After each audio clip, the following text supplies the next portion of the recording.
Oh my goodness. Welcome. This is nice and cozy. Yeah, you can hear us without these mics. Yes. Much better. I have a mic.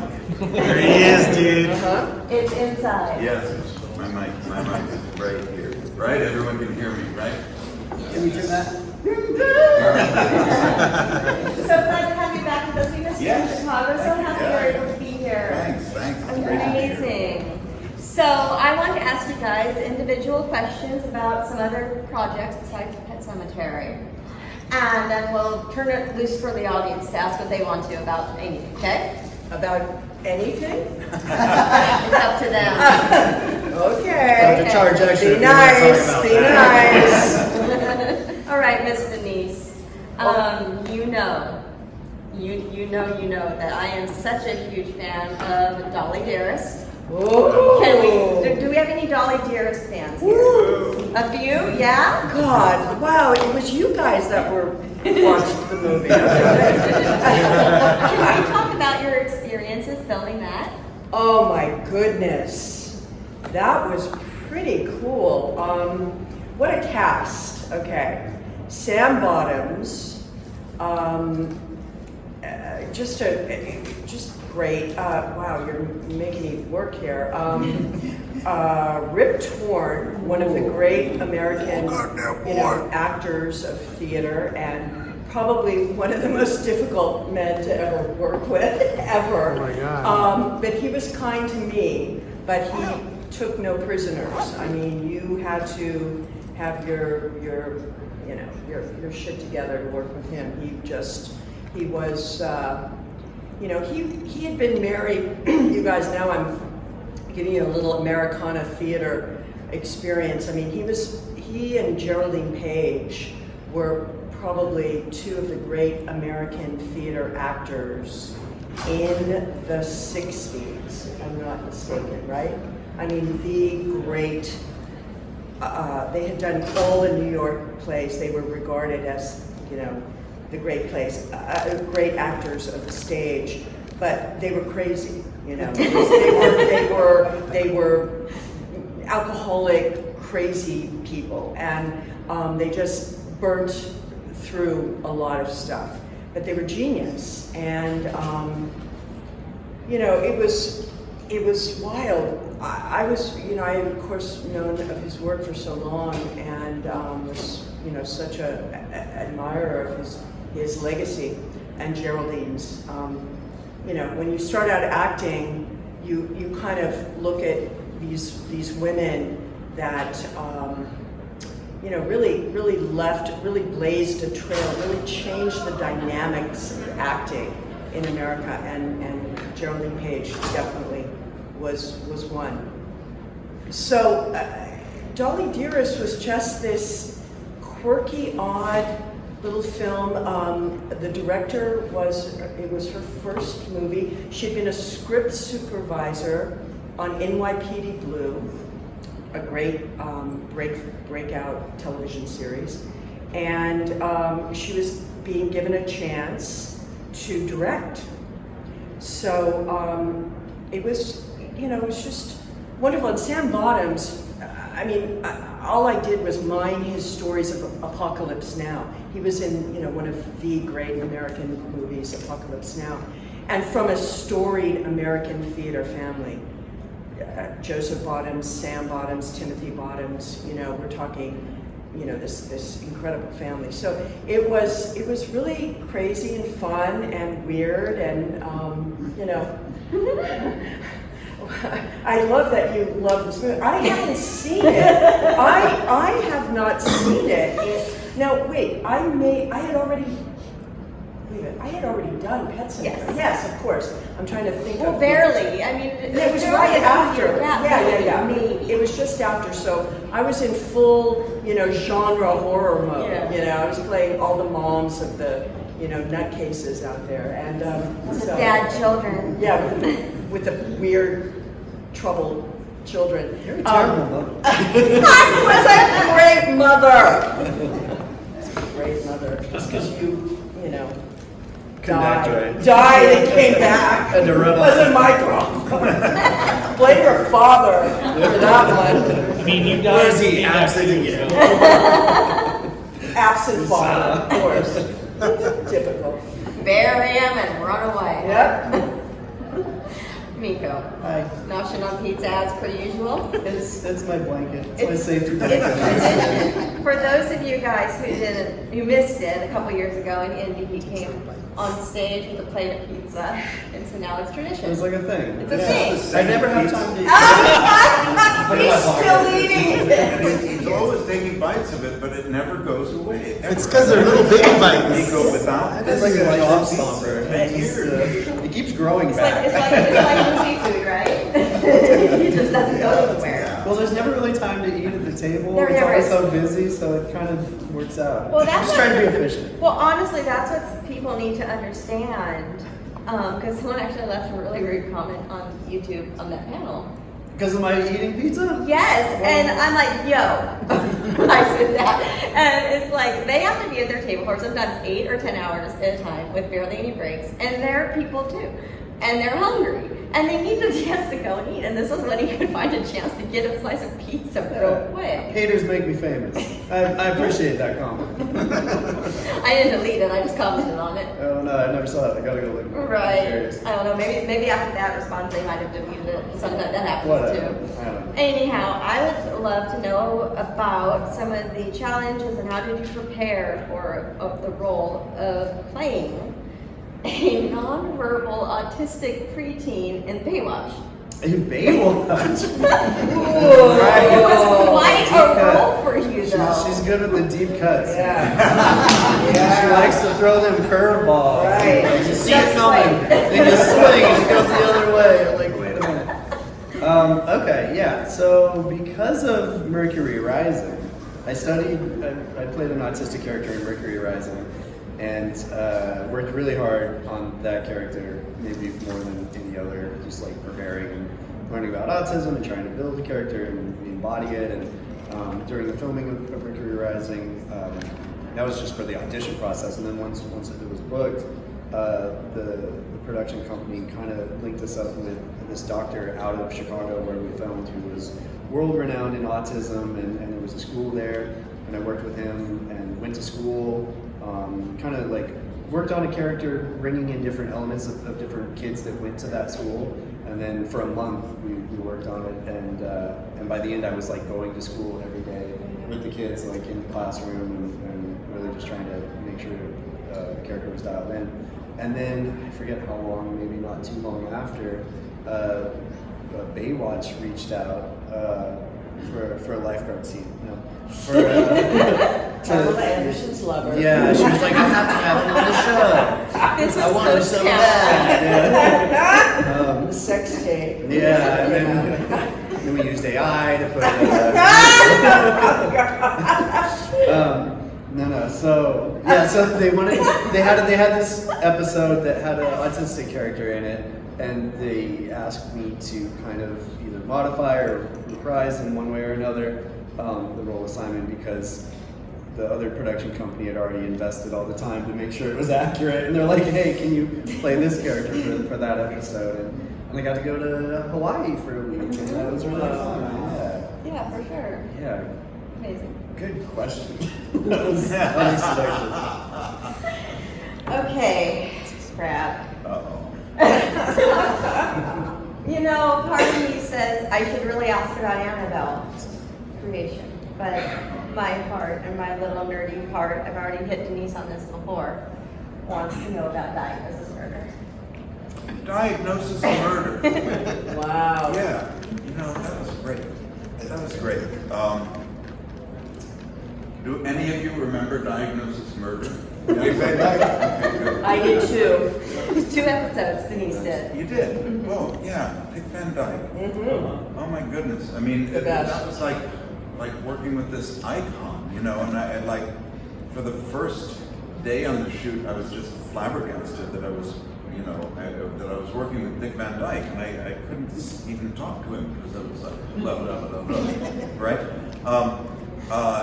And he was, you know, he was in between shots, in between cut and take 2, he was on the set he was reciting Shakespeare, and I had never realized what a beautiful voice he has, you know, because he never shows off his voice in all of his movies and his you know, Dick Van Dyke Show and all of that.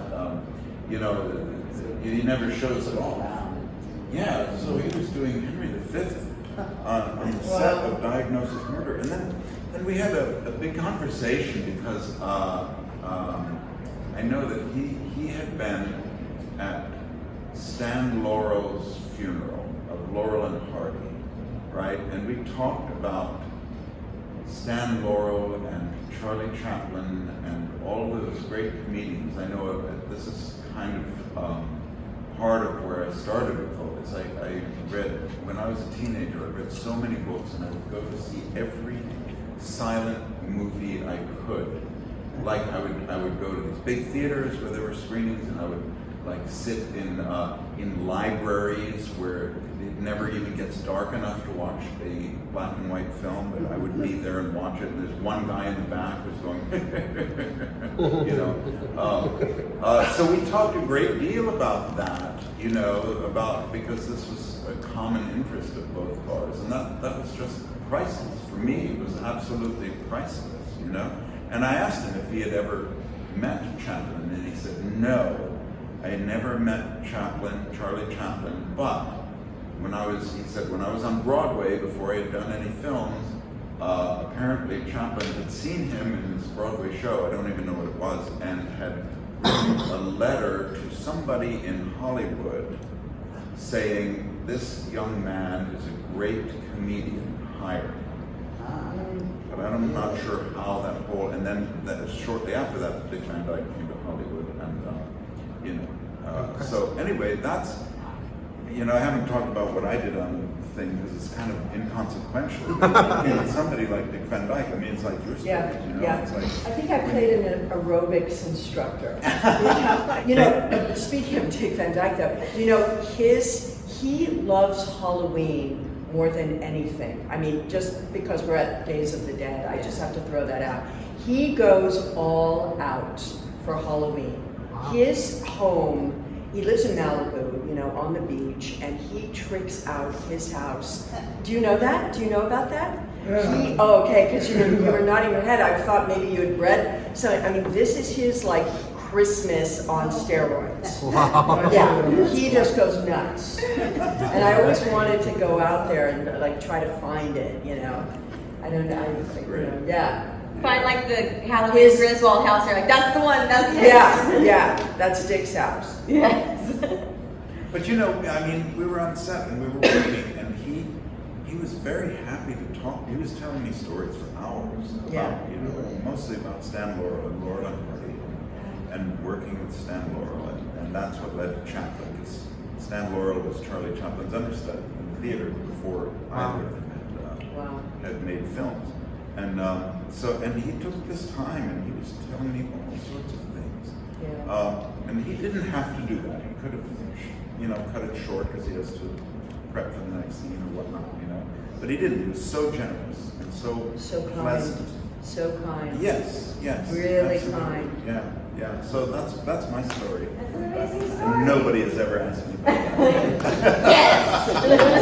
Yes. Phew. All I can say is phew, because I've done some things that you know, very embarrassing. Need to be asked. Need to be questioned.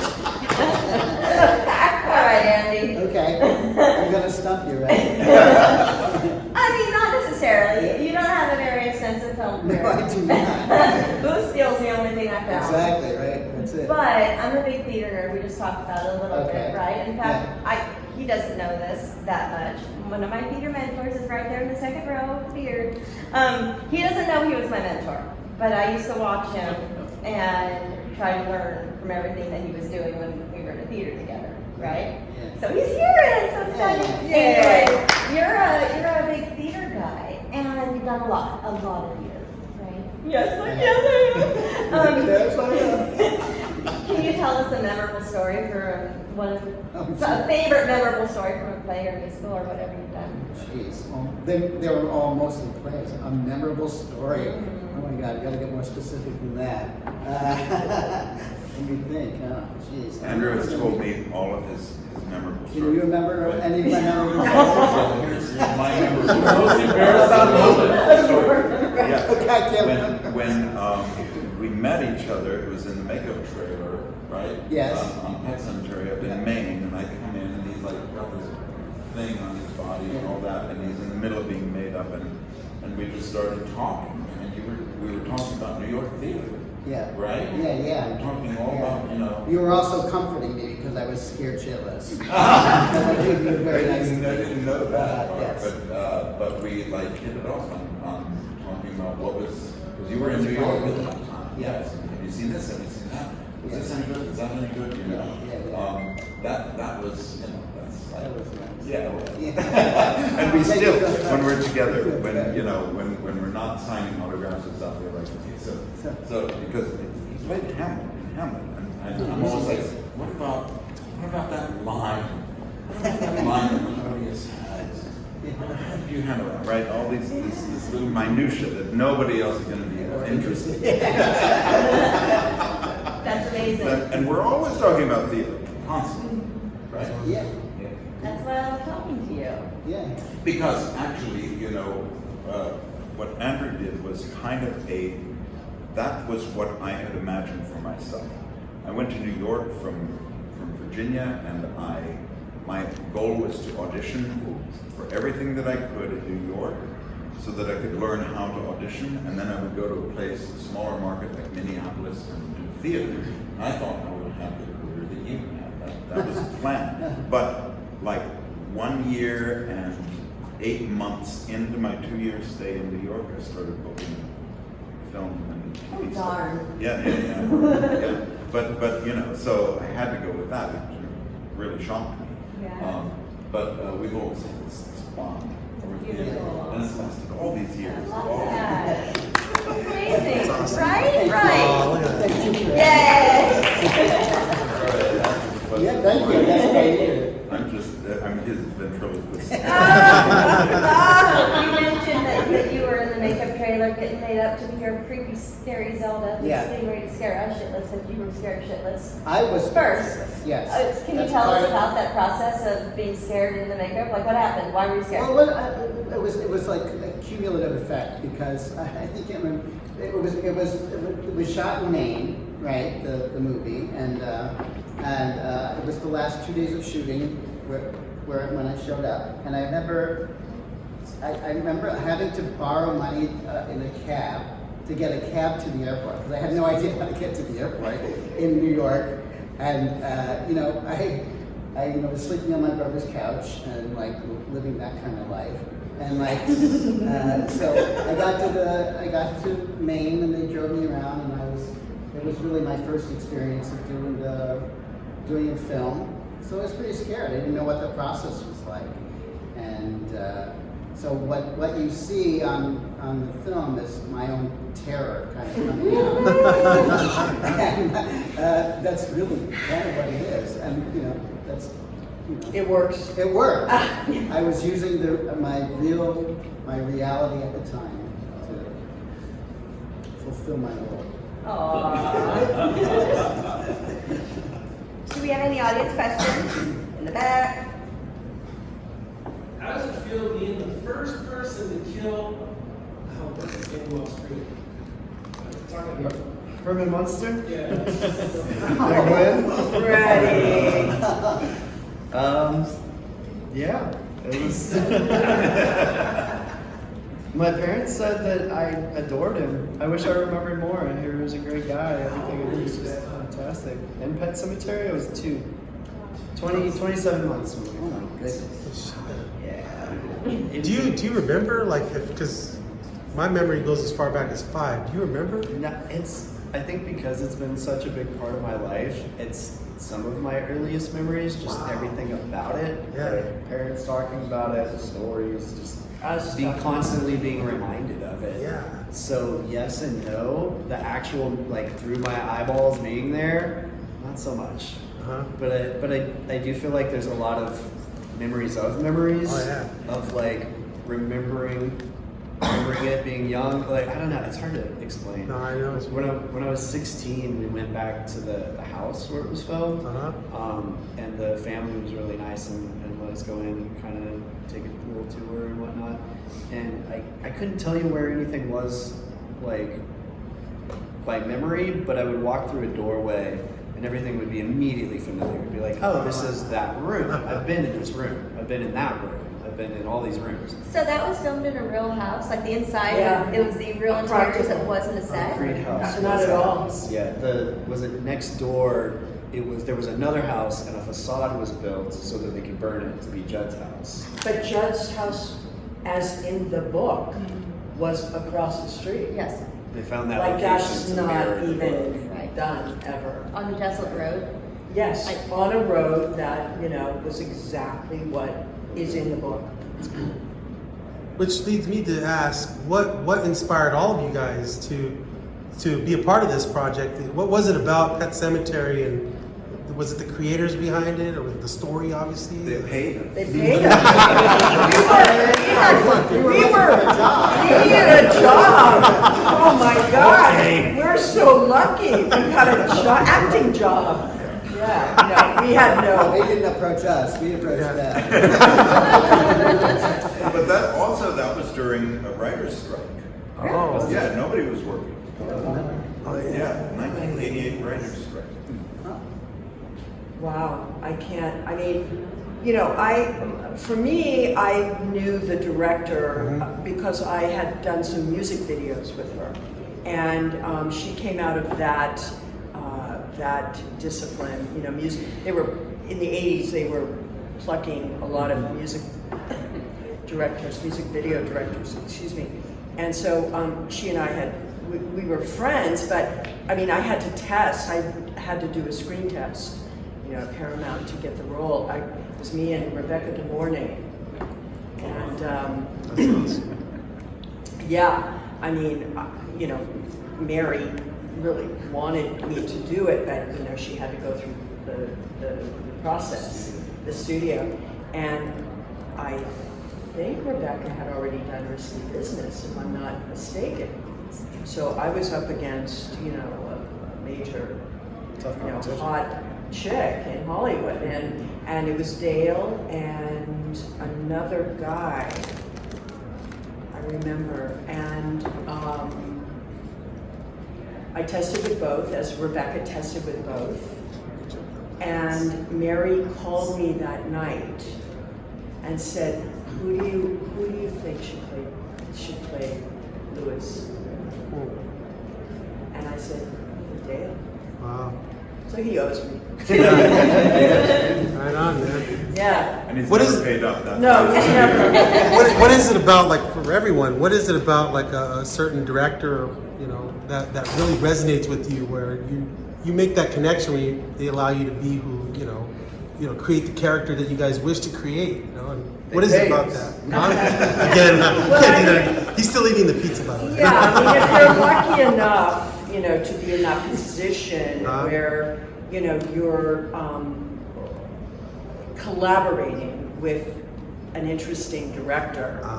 It's such a wonderful collaboration. But your job is to try to get their vision, to understand their vision. I believe. The director is creating this movie. Okay, so my job is to understand what they're trying to do and trying to get, and can we find it together? So communication is It's that. it's all of that. It's collaboration, it's communication, and hopefully it jives. It's symbiotic. You find it together. That's amazing. Conversely, if you're working with a director that does not communicate with you other than to tell you what to do and doesn't say that was good, that was not good. Feedback. It's just like when he or she gets the cut, they just say moving on. Then it's just work. It's really hard because you don't have a connection with the director. And Then you get the everything- remake. Yeah, but it makes everything really hard Mhm. then, because you're just shooting in the dark, and then you do what you think is best, and you don't know. It's easier to collaborate, you know, and it's better for the project. But some directors just don't communicate. Yeah. You know, and I think that's difficult. Well, Yeah. even in the real world, you know, we have managers, we work at our jobs, and we have managers that aren't good communicators, and you're just there and you show up, and you're not passionate about what you do, but I imagine it's the same even with creative artists, right? Like, Yeah, obviously. and there are directors that get actors, that get what we do, and there's directors that don't give a shit about what we do. They want, they just want what they have. It's just fill in the blanks. They for may me. specialize in a Get it? different area. Yeah. Some are they're- more actors, directors. Right. and some are- They're. It's a story. I'm trying to tell a story. I'm trying to get the shot. I'm trying to make a car crash. I'm trying to, I don't. Whatever you got, don't tell me about what you feel or you think this person, may have lost their daughter. And you might have a little. Can I do it this way or that? They just shut up and just do it. hit the mark, say the line, and I don't have time for this. They have no interest in that. Yeah, I can imagine. What's more common, not being a part of that world, what's more common? What kind of director? Or is it Well- just a mixed bag? Depends on the project. I think it's much more common what I just said, actually. I think it's a real auteur, really interesting director that gets the acting process and is willing to collaborate in that way. I mean, television for sure is rarely that way. Television is just, you are a hired guy, the guy next. Now, that's not to say a lot of these limited series streaming thing, there is the one guy in charge, okay? He's kind of directing almost all of them, writing almost all of them. It's his vision. But a lot of times in television, next week is someone else, next week is someone else, next week. And their whole thing is just to, in 7 days or 8 days or 9 days of shooting, I gotta deliver the project. And they're out of there. It's their job. They is have done no, in casting. they have no skin in the game. They're just hired for that episode. They assume once you got the job, you're there, you're gonna do it. Yeah. And if you don't do it, that's on you. Because Yeah. you have to move on. What was that on the set of Full House, for example? Was that like that? That was, oh gosh. Do you remember that? Yeah, it was very Laid back? Sitcoms are a different vibe for Yeah. sure. It's more like a play. Yeah. You have almost a week of rehearsal, and then you film on Friday night, and there's an audience. But by then you're so rehearsed. It's very. The only difference is pausing for the laughter. At first, it's like, oh, this is a different timing. You gotta wait, like that little gear change. But then the energy is different, so it feels like it gives you a little extra, like Fun. yeah, Yeah. there's the more like power That's so behind cool. it because you got the energy in the room with everybody. So Yeah. when they were filming Full House, because you did several episodes on that, Sure. how did they do that? Did they just film all the kids stuff first and get y'all out? And No. or was it filmed in sequence? No, it's like yeah. Yeah? I think it's filmed in sequence. I'm trying to remember if there was a reason why they would ever film. I mean, if there was like a rare shot that wasn't on the studio, and it was like we didn't want to have a solo on like a soccer field, Yeah. so there was a lot of scenes intercut that were filmed like separately. But yeah, for the most part, it's kind of played out like a play. Yeah. It's probably not quite as entertaining for the audience, to be honest, because they do multiple takes. Yeah. It's like, okay, now we're going to do that whole scene Hours. again. Yeah, so you see the same scene of the sitcom 4 or 5 times, and then there's a break, and they have a guy in the audience who's kind of like a comedian. He just kind of keeps the energy up. He'll like do crowd work and kind of riff, and they'll have little, oh, here's facts about the show to keep the audience's energy up. While they reset, move all the cameras, wardrobe changes, whatever else that needs to be, and then they switch the lights. It's like a big room, and the cameras can slide and move on the floor, and there's different. It's like the fourth wall isn't there. Modern sitcoms are more shot like traditional narrative now. They don't do the 3 camera stuff as much I anymore didn't know with the audience. They're still called sitcoms, but back in the day, that's always how they were. the Friends and the Seinfeld. 3 cameras, yeah. Because it's always that one wall that's open, Yeah. and it's Yeah. so you can just pan, and then it's like there's the New York street, there's the bedroom, it's just all one big long strip essentially. And then usually they'll have one set that's like new for the episode that will be built, but then like the living room, it's always there that Yeah. just stays. So they'll turn the lights down on one, turn the lights up on the other, reset, and then you go through and do it again 3, 4, 5 times. Sometimes if you mess up in the middle, they'll do a pickup, so it's like pick up right from that spot, a line or two before, and then they cut it all together. Wow. So when you watch it, it's not like totally like a play. It's still, there's takes, but it does have that. Yeah, yeah. I want to say I heard this story, and I could be wrong, it's been a while, but I think that, when you're talking about the crowd warmer, Yeah. that's how Bob Saget got his start. Very possible. I don't I'm know, pretty but sure yeah. that's Music he was working on another sitcom doing that. Really? Yeah. I want to say I heard that after. Well, he was a that. stand-up comedian. Yeah, and then he started getting jobs because of that. Yeah. Right, Right. right. That's cool. I mean, I hope I'm right, but I know I heard It wouldn't that. surprise me. Pretty sure. Did we have any questions in the here? I thought I saw a hand. No. All right. Any more in here? Okay. You. Oh, good. Okay. During Pet Sematary, did anything like, I'm just curious, did anything like unusual happen while filming? Like supernatural, unusual, Or or anything Maybe like unusual? that time These are actors. animals came up Well, yeah, that happened a lot. yeah.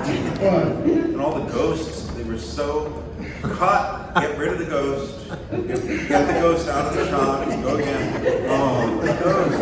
Oh, yeah. Yeah, that's The ghost wrangler had to shoo him away. Sage. The only time I've ever been in a car driving down a dark highway, I hit an animal Oh, on the highway. that's an The only omen. time. We almost hit a bird today, actually. I almost hit a bird. We Oh, almost you hit, guys we almost hit a almost- bird today. That's funny Yeah, you said you that. got to be careful when you're conjuring this pet cemetery stuff, But and it was the day that I filmed his funeral. Oh. so you're already a mess. I was a mess. I was toast. And I was driving home to my haunted beach cottage in the dark depths of the Maine woods, alone, spent at night, and a fox ran out in front of my car. And I think I touched it, and I stopped. And only the headlights on a main dark road and I'm looking for the fox, and I'm crying, and I can't find the fox, and I'm still crying, and left a horrible message to my husband and on the answering machine, unintelligible message. But I thought, oh my God, I shouldn't be making this movie called Pet Sematary. I'm killing animals now. And I couldn't find the fox. In my mind, it ran off and had, baby foxes and lived a very happy life in the woods of Maine. But that was interesting. I've never hit an animal on the road. I've been driving a while now, and I was, never happened again. Could have thrown it in the trunk and just taken it to set the next day. We used it. We could have used it on set. On set. Yeah. So this Halloween, I'm thinking about doing a whole pet cemetery thing in my front yard. A la Dick Van Dyke? A la Dick Van Dyke? I talked to Greg Nicotero. Remember we saw Greg in Vegas this last year.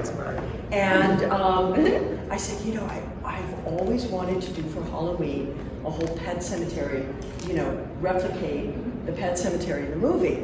And not, I'm not going to say, oh, this is Rachel Creed lives here. No, but just do the pet cemetery, thing. And he goes, dude, I can do that for you. Okay, that's my experience. I said, so I'm gonna hit him up and see if we can do a pet cemetery. Now, you guys, we should all come. Sit there and give candy, and everyone go. I'm shocked y'all haven't done that already. This is kind of weird, right? Don't they look like the people in the movie? Could that be? We should. Wouldn't that be cool? We should all dress up as each other's characters. I'm Zelda. Yeah. Pascal. Well, I guess that means I'm Gage? I think that would be so cool, and just like not say anything, but we're all there at my house. Classic. Weird. Do you get a lot of trick or treaters at your house? No. I mean, it depends on the you know, how many, you know, different generations, different, you know, it depends how many kids are, you know, on the street at any given time. Like they're all grown. Like my son and all his buddies are now like 26. So you know, no one. But that was a whole group of little kids, so we got a lot. But now I don't know what this next brood looks like. So yeah, the next gen. So you had a question? Yeah. All of you died except for you kind of died twice. You were hit by a truck and then later set on fire. Now that you're old enough to understand what happened in the movie, how do you feel about being set on fire? It's kind of fucked up. Oh no, it's kind of cool. No, yeah, it's super dark. I think it ends the way it needs to. Yeah. Yeah, it's cool. I like it. The story accomplishes what it needs to. Yeah. And you had one, yeah? Just a quick question, Nico, where'd you find that pizza? It was a prop. I had to have it special made. For this. Been carrying it around. It was in my suitcase. It was in there's like a green room, like a, I don't know, part of the con. Break room. It was break room. It was the last slice and it had been out for 2 hours. It was actually terrible. When you're hungry, you're hungry. But, you know. So typical movie crafty. Yeah, I guess so, yeah. Yeah. Yeah, Papa John's is mid. Yeah. Warm would have been better, but it was good. So I think Denise, you had most screen time with Fred Gwynn, I think. I think a lot of us, before that Sematary, Fred Gwynn, we know him as the goofy Harlem Monster. Sure. And then in that movie, he seemed like he was perfect for the part. Do you have any interesting stories with him on the set or anything? He was perfect for that part. It was just a pleasure to get to be in Maine with him 2 weeks prior to shooting, before shooting. Accent down perfect. Oh my God. I mean, that's a really difficult accent to do, really difficult. And, you know, he just was this gentle soul, this beautiful, giving, generous actor. You know, we talk about generous actors. There are actors, you know, some actors they only care about themselves, you know, that's all they care about. Other actors want everyone to, you know, everybody to be good. And how do I make you be good? Or how do I make the show be good? And, you know, that was his intention. And he was very grounded. He had been through so much, many different careers, ups and downs, and was willing to share that and give that to us who were all just young, beginning our careers, you know, to kind of share that about, you know, what this can look like, what this business is, what it could, you know, you're up, you're down, you're you know, you don't know what it's ever going to be, and can you keep it together through all of it? And he did. You know, he was extraordinary. You know, we see the great parts and the famous parts that he played, but he was in between those parts. He was not. He had to start over. He was not hireable. Television back in the day when, you know, the Munsters was on television, television was where you went to die as an actor. You know, it was you you were typecast. I mean, he was so typecast. He could not get arrested. He went from, you know, the top of television fame to zero. Could not get a job. And went back to New York and started back in the theater and took whatever he had. He had kids. He had forget it. He sold his house, but he had to make a living, and he did anything he could, and just did the grind, did the work, just put his, and there's something about that. Well, there's everything about that is really respected. It's really respectable and honest and real. Who was this again? I'm sorry. He said the name? Fred Gwynn. Oh, wow. Judd. I had no idea. Yeah. Wow. And he, nor does any, Yeah. but he shared that. And I think he shared that in a way to be able to let us know that was, that's what this is. That's what this life as an actor is. It's not fame, it's not money, it's not stardom, it's work. You just work. Just do the work. It reminds me of like WWE, for example, wrestling. Yeah. When you have a heel and a Yeah. and you have a baby face, right? The good guy and bad guy. And these wrestlers, they wrestle for the audience where, if one wrestler is really better than another wrestler, they'll make the other guy look better. Right. Because they're selling it to the audience. Right. And by selling it to the audience, the whole thing becomes Well, it has better to product. Work. It has to the work. movie becomes a that better way. product. That works. That's the theatricality that works in. Yeah. You see actors a little bit different, in what we do, is that, you're responsible for your role. Yeah. A lot of people go, I don't care about, if this movie or I'm getting my paycheck, I'm out of here, and some actors, the really good ones, the really deep ones, care. They want everything. They want it. It's best to. It's in the spirit of generosity to make everything the best it can be. I don't understand why you wouldn't approach anything that way. It behooves, everyone wins. Mm-hmm. I think it shows in the movie too, because it's such a good movie. Yeah. Yeah, he was extreme. Brad and I, we talked about this. He and I went to see the remake, which we were so excited to go see, and Brad and I, our kids have grown up together playing baseball, and we've remained friends for all these years. And he came over to my house. We walked to the local cinema, and we sat in there alone. They closed the movie theater for us to watch, and John Lithgow is, absolutely one of the best working actors, without a doubt.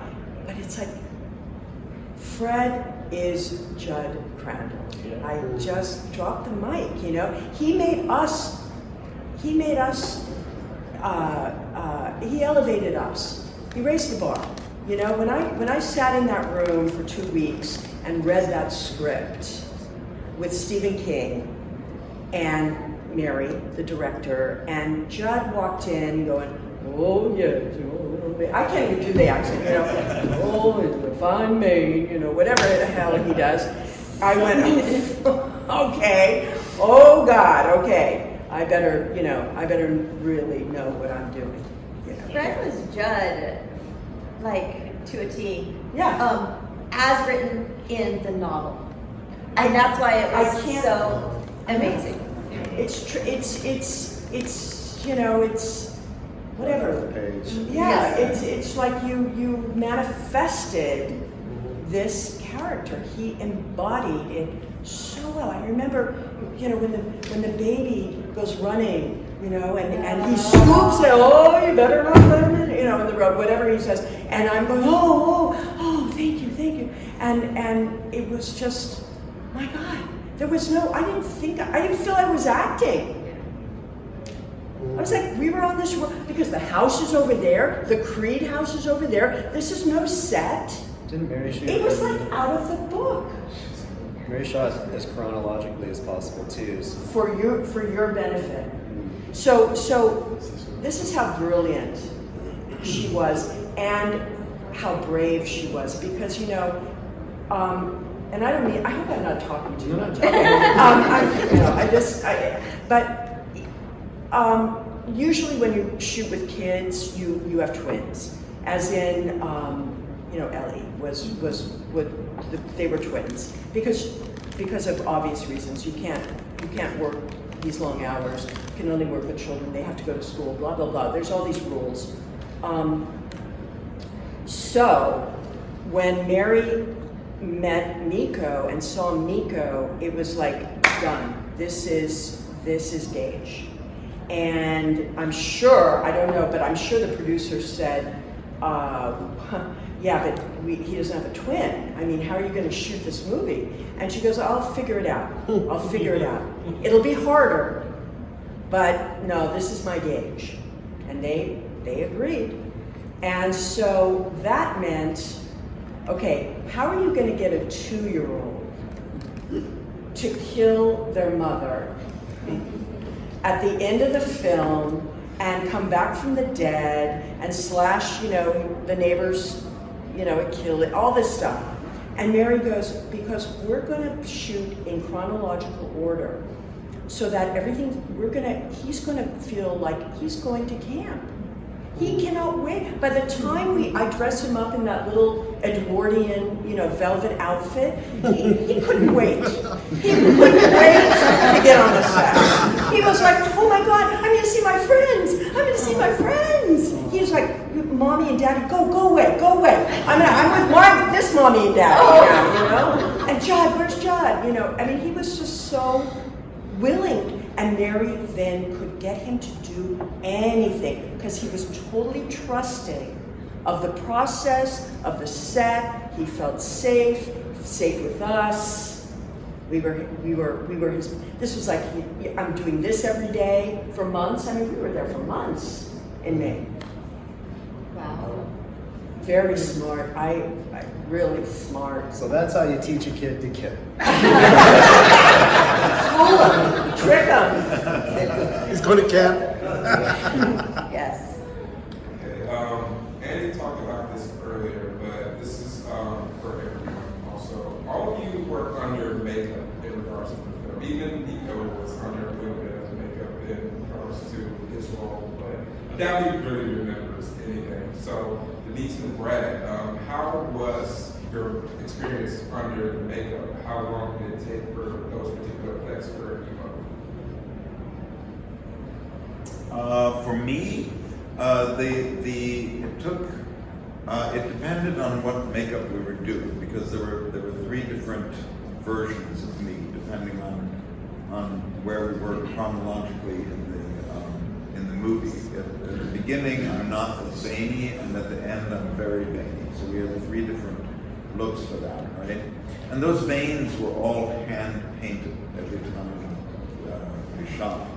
Every time they made us up. So for me, it was an average of 4 hours in the makeup chair, but if it was only going to be a close-up, they could get that done in 3 hours.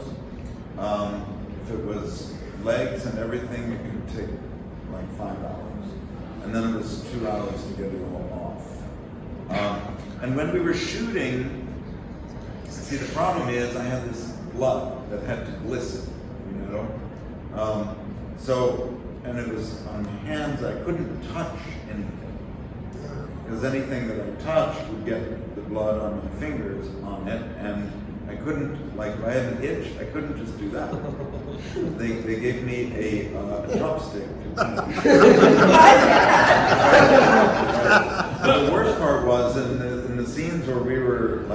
leading Lewis out to the pet cemetery. That was I was shot just after dusk, so it was dark, but mosquitoes were still out. And the skull cap I had on, because bend your neck like this, there was a little bit of a wrinkle in the back, and those mosquitoes would crawl in there, go right up to the top of my head and start biting. Go to town. And all I could do was like poke your brain with the chopstick. Skull, that brain piece, poking my brain with the chopstick because it itched so badly. Right? So that was difficult. But the other thing that was difficult is I had one cloudy contact in, so I couldn't really see much out of that eye, which meant I couldn't see distance. But I had to walk down that path. That path was not smooth. It wasn't a nice path like that. It was like so knowing that this is what we were gonna have to do, before we started shooting, I just walked that path over and over and over for about an hour, learning every step, so that when I was walking, I knew, okay, take 2 steps, and then you're going to go down a hill, and then move to the right because there's a hole, then move to the left, and then it's smooth. I memorized it because I couldn't see it, right? And I couldn't be looking at my feet anyway, So there were a lot of difficulties with it, but the time in the makeup chair was actually great because David Anderson and his assistant John Blake were such fun people. We had a great time. And sometimes I would sleep, but wearing the makeup was hard because I couldn't take my hands and do this. I couldn't do that. I had to Sit like this the whole time? Yeah, sit like this. No, not even like that because there was blood back there too. So I had to be like this, right? The whole time. You're just Italian. Oh, and the other thing, this is a funny story. Early on in the show, in the shoot, I had my makeup on, and we went. It was lunchtime, and so I sat down at these long tables with benches, and we were having spaghetti. And I sat down, I started eating my spaghetti, and the crew guy next to me, after a little while, he turned to me and said, "I'm sorry, Brad, I just can't do it. It's nothing personal, but." He got up with his plate of spaghetti and sat somewhere else because he was on the spaghetti side of the brain. My makeup, and then the next person got up, and the next person got up. And I realized, I guess it's pretty awful to look at this while you're eating spaghetti. So then I didn't eat lunch with the crew anymore. I just went to my trailer and ate because it was, and I didn't want to be known for chasing everyone away from the lunch. Because you know anything about your makeup process? Have you been told third party about it? Yeah, they didn't want to be too extensive because I probably wouldn't sit still that long. I think the ratings too were more sensitive then. You couldn't gore up a kid too much. I don't know if this is a false memory or what, or I remember talking about it, but not the actual memory. It was cold. I remember it being like the scar. It was very cold, and that was like jarring, but it, I managed. It was fine. I know they didn't do as much as they could. I think Gage would have been limping around a lot more if it was. I think there'd be chunks. There'd be. I don't know. Do you remember getting your hair bleached? No. Well, my hair was blonde. When I was born, my hair was weird. I was a baby when I was born. It was jet black, and then my mom said it was like a switch that it just started growing in blonde. Wow. And it looked like she looked like she had bleached the tips black because it switched to blonde, and then it slowly faded to like a brownish, and now it's kind of falling out. It's been a journey. Right. Denise, your makeup was pretty icky. Oh, Can we talk yes. about it before I let you go? So my makeup took a good 4.5 hours. And I was in the trailer with the guys, and I remember being, because I had one eye completely obviously covered, so they walked me to the set, and to bring me to Mary. She had never seen me. And Mary just went, oh my God, I'm sorry, I can't look at you. I can't look at you like that. Oh God, it's freaking me out. And Mary, you gotta look at me.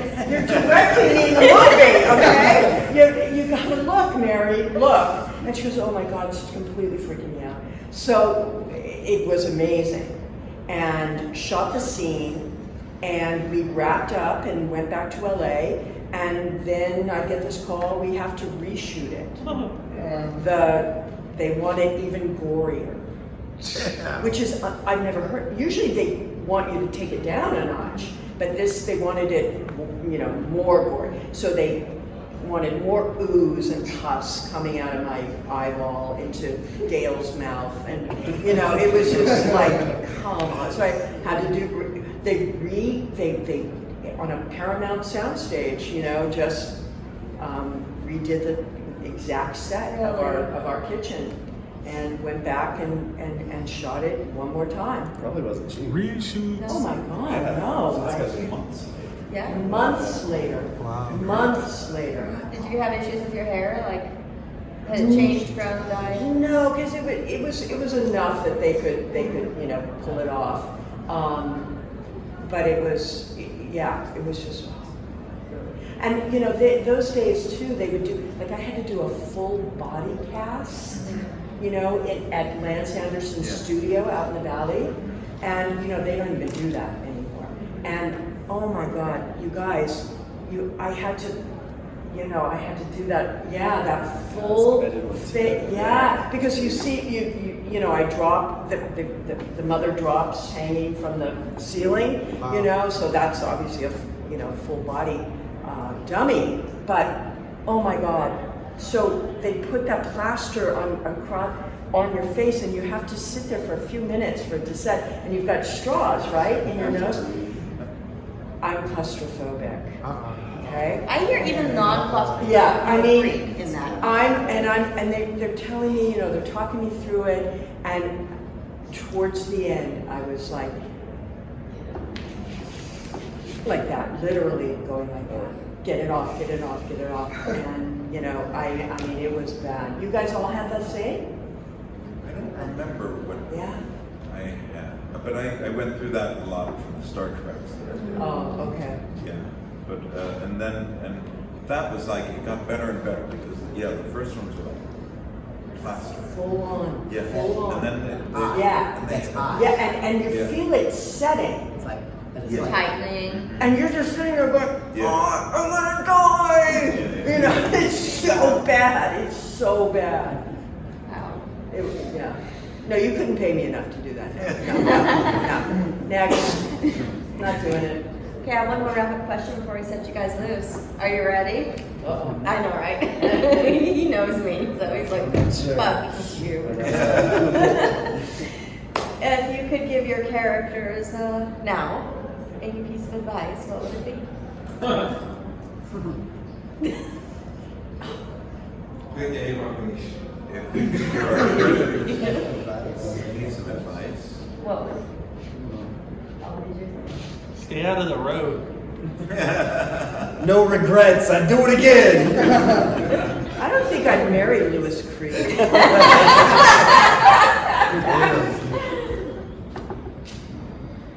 take your vitamins, get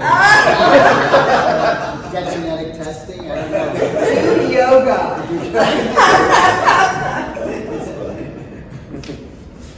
Well, for me, I think try again. Because what Pascal tried to do didn't work, but what he was trying to do was a guardian angel, and somehow in that he did some good. And I would say, try it again. No.